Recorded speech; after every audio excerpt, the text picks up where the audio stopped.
On this Meet the Team, I am joined by Shreyas Srivatsan, who joins us from, where are you joining us from? What hub, what office, what part of the world are you in? The Seattle office. I live in Seattle. the Okay. suburbs of Seattle.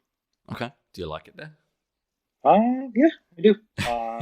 It's been, especially during the pandemic, it's been a welcome change that we moved here, Okay. like a year before the pandemic. Cool. Okay. And what do you do at Chronosphere? What's your job title? What's your role? What do you work on? Yeah, I'm a member of the technical staff. I worked on a bunch of things over kind of for like almost 2 years I've been here. Um, Primary focus really has been kind of the injection pipeline, Mm-hmm. getting kind of metrics from customer environments into Chronosphere. Uh, Past kind of 6 or so months, I lead a team called the Rapid Response Team, Mm-hmm. and kind of the goal of that team has been to ensure kind of the rest of the company uh, does not keep getting interrupted Okay. with kind of like larger kind of customer asks.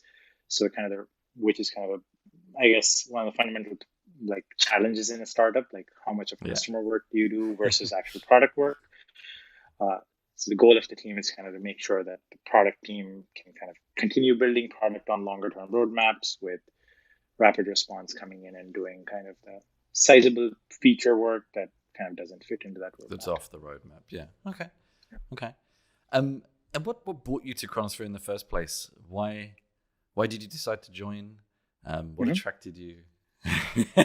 So a couple of different things. I worked at Uber Okay. previously. I kind of worked on the observability team there, so the space obviously interested me.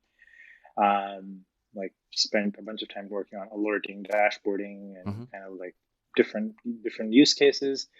That was kind of one aspect. The second aspect, which kind of really tipped it for me, was getting to kind of work with uh, some of the like some of my like ex colleagues at Uber again at Chronosphere really. Martin, Rob, obviously, and then like a bunch of the people like Ben, Matt, Jerome, like Bo, like all these folks were some of the most kind of fun people I worked with. Uh, Enjoyable people, like really helpful, Yeah. um, and like always kind of looking after you when things are like when you're getting work done. So yeah, I guess a combination of these two. And what were you doing before observability? Was there kind of something you were working on before that at previous companies, or has it been a long time thing? Uh, no, I worked at done a bunch of different things. I started off my career, spent almost 6 years at Microsoft, Okay. working on kind of low-level kernel virtualization. I was on the Windows kernel team, Okay. worked on kind of the hypervisor, like virtualization kernel, Mm. which was a lot of fun, and I thought that I'll be doing that forever. But I ended up having to move to New York, or we decided to move to New York, and then I decided to kind of give working at a bank a shot. So spent a year and a half or so working at Goldman Sachs. Okay. While the work was fun, kind of the atmosphere not as much, which kind of led me to Uber and kind of ended up Okay. working on observability. Started working on observability there, and yeah, Complete and tangential then question, just since. because it interests me. Did you have anything to do with Windows subsystem for Linux, or No. okay? I think the Windows subsystem for Linux, no, not directly. Okay, more recent, I guess. Anyway, Yes. yeah. Okay. Um, what do you think is one of the most interesting or challenging technical problems that Chronosphere is solving? Um, I think there are a ton of them, but I think really the there's some challenges which are it's I think just being doing things at scale is Mm-hmm. probably the biggest challenge, and not really having an environment which is at the same scale as our customers kind of like Okay. is Yeah. one of kind of the daily challenges. Yeah. So we have some really large customers which we want to build a feature for, and but kind of our own environments are probably like 1/5 or 1/8 the Mm-hmm. size of that. So sometimes like what really happens in when we kind of roll something out to a customer environment is just super kind of Mm-hmm. super hard to yeah, it's super hard to figure out. Like kind of that part aside, more interesting challenge, which kind of, yeah, I realized after coming in here was like, yeah, we started off with M3, which we thought was like worked really well at scale, like worked really well at scale at Uber, but there are like different use cases as kind of like more customers came in, Yeah. which kind of makes us think, oh yeah, it worked well there, but now we have to do these few other things. Uh, and then just kind of building a product which kind of can deal with metrics at scale has kind of been the other challenge. Like, how do you manage like thousands or tens of thousands of alerts, and how do you show like the most important information to people from kind of this huge amounts of data that we actually can store in M3 is probably the largest kind of product challenge. But I guess coming from the three companies you just mentioned, you have reasonable experience of working with companies at large scale. I mean, they all have their own challenges in different ways. Mm-hmm. Yeah. So I think, yeah, having that background is really good. But then you kind of realize that there's so much kind of like unseen kind of background support you have Yeah. with kind of the systems and the test infrastructure, etc. at those companies, that now you realize, oh, we actually like took a lot for granted, or we basically like there are a lot of things we kind of have to build up from ground up, which kind of makes, I guess, the challenge a little harder at like a smaller company.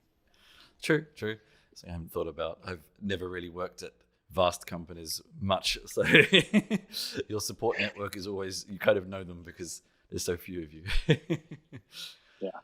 What are you working on right now, or kind of at the moment? Maybe we should paraphrase that you're most excited about that you could talk about. Yeah. So I think I guess the most recent stuff that I've been working on that has been a lot of fun is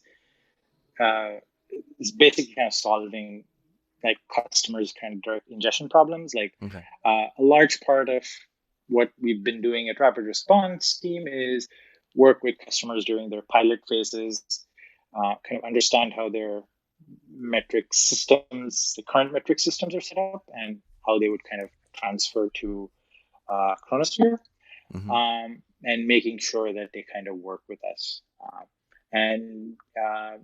It's a funny, but yeah, it's a joy to see like when like we build a new like portion in kind of our ingestion pipeline in what we call a collector. We build some new feature and metrics show up, and customers like, oh, yep, that's awesome. Now we can kind of move forward and start using the product. So yeah, it's a lot of small things, or a lot of like 3 to 4 week projects or tasks, or what we call them. But yeah, they've been a lot of fun, given kind of understanding of like how different customers like use different things, and hopefully we build something which in the future, like it just makes kind of the whole onboarding process like more and more easier. Yeah, I understand why that would be interesting. It's sort of variants on the same challenge, and there's always going to be something slightly different, even though you think it shouldn't be. Yeah, exactly. Yeah. Okay. All right. That's all the serious work questions out the way. Let's move on to the fun part of the interview, or hopefully, it's going to be even worse for you. I'm not sure. We'll see. What's a fun fact about you that nobody would guess? Nobody would guess. Well, I guess given that kind of most of the people at the company now like have only joined after the pandemic. Like pre-pandemic, like my wife and I would kind of travel a lot. Like past 5 or 6 years, we've been to like 35, 40 different countries.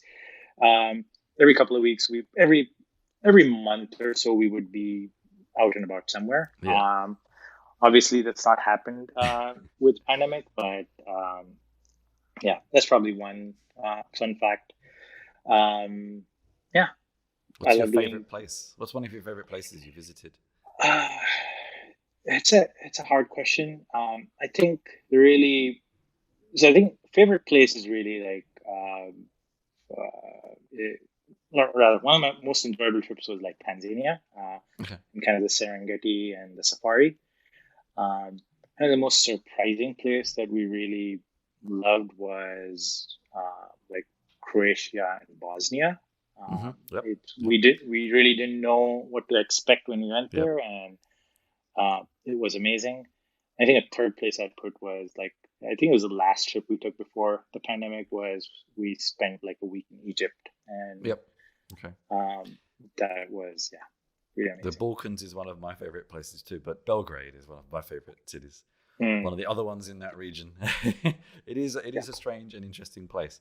It's kind of Europe, but not Yes. Europe. Yes. Yeah. It was really surprising. Like the all the combinations of cultures, Yeah. also like very scenic, and like, yeah, the mountains, and yeah, it was really, yeah, Okay. beautiful. Apart from a Chronosphere sticker that I hope is on your laptop, what other stickers are on your laptop? Uh actually, I don't have any stickers on my current laptop. I will admit I'm the Uh, same. For some strange reason, this time round I haven't put uh, any. yes, No this way. time around I don't have any.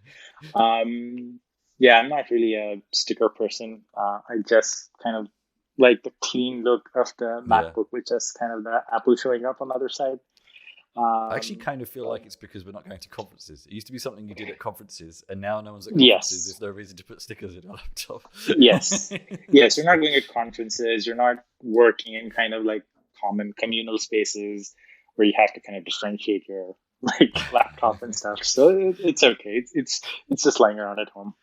Yeah, true. Okay. All right. I think we're getting to the tough ones. If you're an animal, what would you be? So that's a hard one. I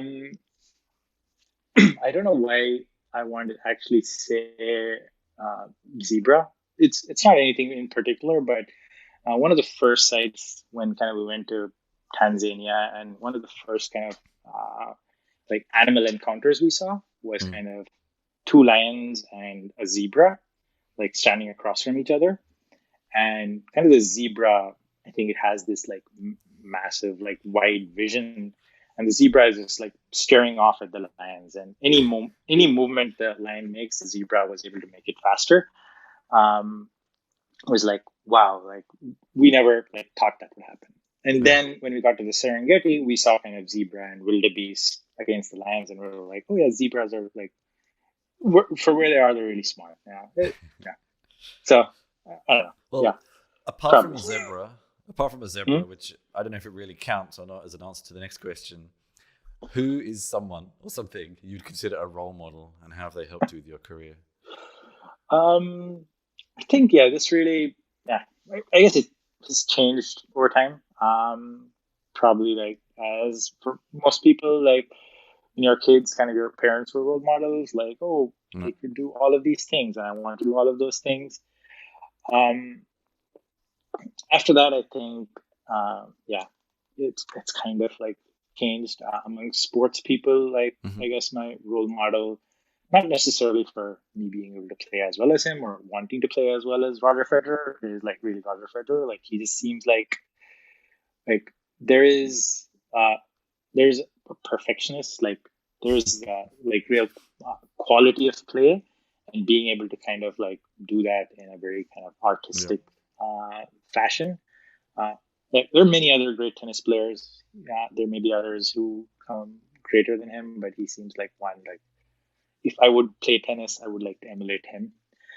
Um, yeah, I think for my career, really, it's kind of one of my early managers at Microsoft who kind of defined how I should Mhm. think of work and how I should think. Um, his name is David Hepkin. He's yeah he yeah he was my manager. Like, really strong technical, like had kind of both breadth and kind of like breadth and depth of knowledge. Mhm. Um, and like always like kind of encouraging me to go like read more, like gain that breadth along with depth, and uh, kind of like he helped kind of like inculcate that you kind of have Yeah. to go and kind of keep reading things, keep experimenting before uh and not he won't give you the answer directly, really. And that really kind of helped me grow. And I kind of, with kind of the more junior people I work with now, I kind of try the same. It's probably some of the people. And for a final question, maybe from one of those two people, I'm not sure. What's a quote that you sometimes reflect on, or you mention a lot to other people, or that motivates you and keeps you going? I think it's kind of one of our. It's kind of probably one of our values. It's really like never done learning, and it probably comes from him, but from David. But it's, I think, I don't think we're ever done learning, and I think what helps me grow and what I think would help everyone else grow is to basically keep learning, keep doing new things, and kind of keep and that's how you kind of grow as people. That's how you help grow the company, kind of inside and outside of work. Kind of that's what kind of keeps me going, kind of wanting to read more things, try out more things, and so it's probably Shreyas, thank you very much for joining me. Thank you.